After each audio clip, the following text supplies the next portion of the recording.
a revolution on four wheels. That was the Subaru four-wheel drive when it appeared in Japan in 1972.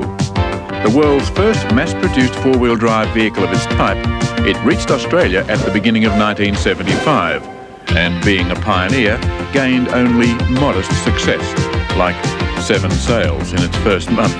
But by July of 1983, the total had soared to the much more impressive figure of 35,000 units.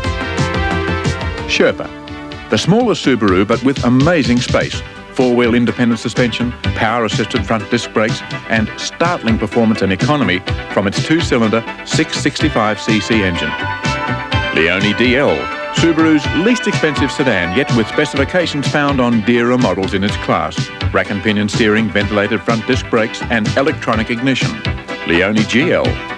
The more lavishly equipped brother, the GL has a 5-speed manual gearbox or optional automatic and standard power steering. GL features include twin halogen headlights, full instrumentation and steel-belted radials. The Coupe is the least expensive and best equipped 2-door in its class and includes digital instrumentation, a trip computer and tilt-adjustable steering.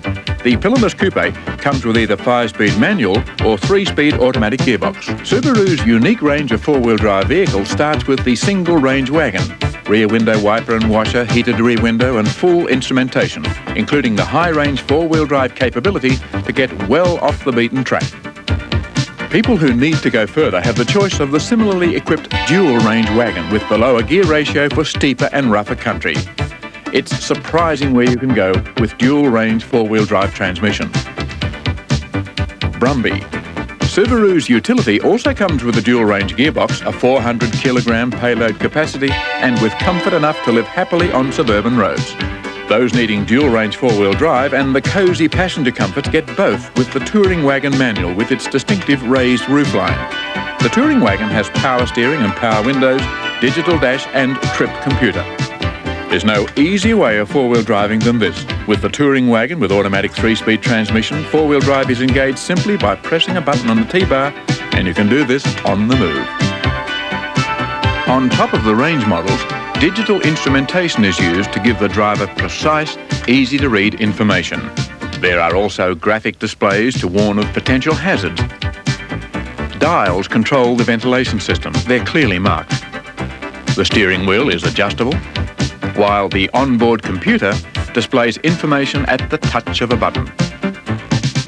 There's a great deal of room. Loading from the back reveals the versatility of a split-seat arrangement to mix long loads with more passengers. So let's get on the road and see how this dual-character wagon performs under ordinary road conditions. Most four-wheel drives owe more of their engineering to truck design than to those that apply to passenger car design. So the first thing that a driver in a Subaru will notice is that this, in essence, is a passenger car. You've got the same comfortable features, the nice seats, the nice relationship with the steering wheel, very light controls, easy to operate gear shift, none of those long, ponderous, clunky gear shifts you get in big four-wheel drives. Everything's to hand, the switches, the instruments can be seen. The vision is excellent and there's plenty of room. It's only a modest vehicle in terms of overall dimensions on the outside, but inside it's very roomy. I'm 189 centimetres or just over 6'2". I've got plenty of room as you can see and the seat is comfortable and holds me nicely in place. The 1.8 litre 4 is not only smooth, it's a big, lusty unit. It develops 59 kilowatts at just over 5,000 revs per minute. But more important for a vehicle of this character is the torque figure, that is the pulling power, the tugging ability. It develops the high figure of 135 Newton meters at the low engine revs of 2,400 RPM. What that means is that when you want to, you can overtake quickly.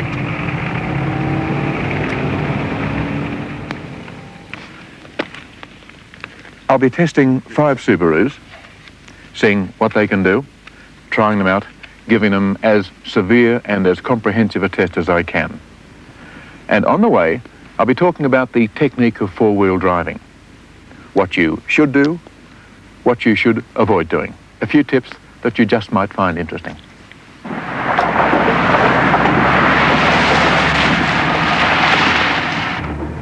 Two-wheel drive will take you to many locations, even across a grassy paddock out in the back of beyond like we are at the moment. But there comes a time when you do need the extra traction of four-wheel drive. It might be making a sharp turn, it might be going through a rough crossing where you have to go slowly, or it might be just on a place like this where you're on a grassy slope where the two wheels just won't give you enough traction and you have to use all four just to sneak yourself away. So with four-wheel drive high, which is the range we're in now, you've got a very versatile gearing that is ideal for the person who just wants to go on rough tracks, doesn't want to climb impossible slopes, but needs the extra sure-footedness that four-wheel drive will give him. Now, with many vehicles, the only way you can get four-wheel drive is to go out and lock the freewheeling hubs or to move some lever in the car, but you must come to a complete stop. And often, you come to a complete stop in a place like this where you feel as though you can't move. You know, you're in sand, you're in mud, you're on a precipitous slope, and then when you want to get going again, you're stuck, four-wheel drive or not. So it is a marvellous asset to be able to engage four-wheel drive just at the flick of a switch, and you can do it at speeds of up to 60 or maybe even 80 kilometres an hour. It'll take that. If you need a vehicle that will get into really difficult conditions, then you want one like this Subaru with the twin range, so that you can just, by flicking this lever, engage low range and give yourself the great advantage of all that extra engine power to go through conditions as difficult as this. As I say, not an all-terrain vehicle, an all-roads vehicle, but this is not your average road. Oh, so steep. Magnificent country, isn't it? And it's real four-wheel drive country. In fact, to get up here, you need more than just four-wheel drive. You do need to have the low range. Let me give you a word of warning, though, about four-wheel drive. It does so much, it gets you to such marvellous places that the temptation might be, from the owner of a vehicle, to leave it in four-wheel drive all the time. Well, don't do that. You see, when you're on a road like that, a nice gravel road, or on a really hard surface road, there are dangers in running in four-wheel drive, and it's to do with a condition called axle wind-up. What it means is this. Each of the four wheels in your vehicle will be travelling at a slightly different speed when you go around corners, if there's a slight difference in the size of the tyre, any a number of reasons. And it puts stress and build-up into the axle shafts themselves. Now, on a loose surface like this, it doesn't matter. The wheels are spinning and they're releasing those built-up tensions within the metal. But on a road where there's no slip, a good surface, you'll end up with some severe problems if you run in four-wheel drive under ordinary conditions. There's no need for it. So only say four-wheel drive for where it's needed when you want to get to a place like this. If you're making a turn, by the way, never do a U-turn with four-wheel drive. That makes one set of wheels on the outside go through a much greater distance than the other, and it puts a terrific load into the metal. So always when you're turning a four-wheel drive vehicle, do the old three-point turn, forward, back, and then forward again. That helps to relieve some of the stresses and relieves the tensions within the system. This is the sort of hazard that any four-wheel drive exponent can expect to face many times. In fact, even look forward to with anticipation. After all, this is why you've got a four-wheel drive. This is what it's all about. But there are things to be wary of. Where water is ruffled and you can see stones, you can be reasonably sure that it's shallow, so there should be no problem here. But where water is fairly placid, as on the far side of the creek, it means it's deep, and that's where I may have problems. I'll come in at an angle in this way and then curve around, picking up the rocks and dipping my left wheel where it looks a bit deep. There's no choice. I'll be in four-wheel drive, of course.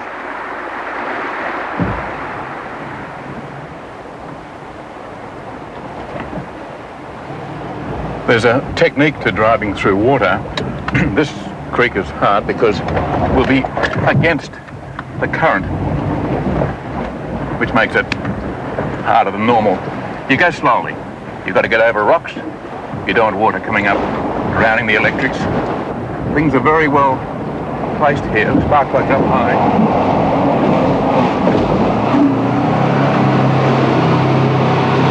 Car's still running. I've got a bit of wheel spin. I'll just get reverse. See how deep we are. Still engines running. The spark plugs are clear. The air filter's clear.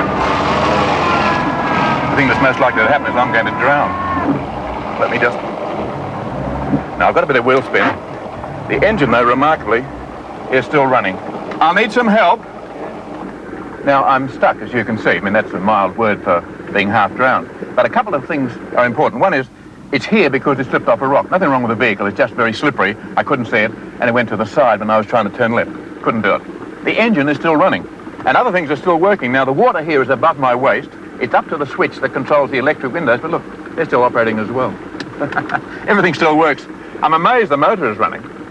But we've had to bring the Brumby in to try and pull us out, because this is, I think, a graphic illustration of when you go exploring or into difficult country with four-wheel drives, it does pay to have two, because no matter how good the vehicle, if you're probing into the unknown, like a deep creek, to try and show you how well the engine will keep running, it's nice to have someone around to pull you out. You ready, fellas? And so the camera crew dropped their gear, in more ways than one, and gave the Brumby a bit of a hand over the slippery rocks.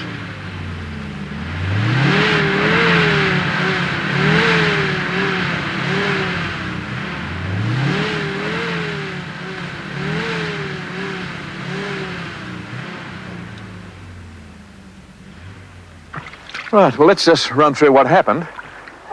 I went here into the deep water. There was no problem with it running in the water itself. It was, as you can see, it'll run in amazingly deep water.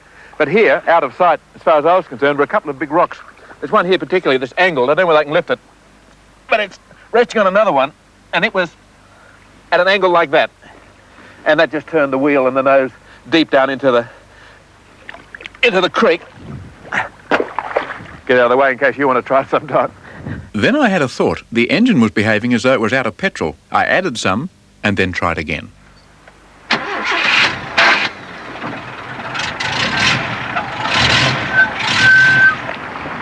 Now, as I was saying before I was interrupted, the secret in water is to go slowly, try and pick your path, just keep the revs up so you don't splash water up into the engine, and then choose where you want to get out and go on up.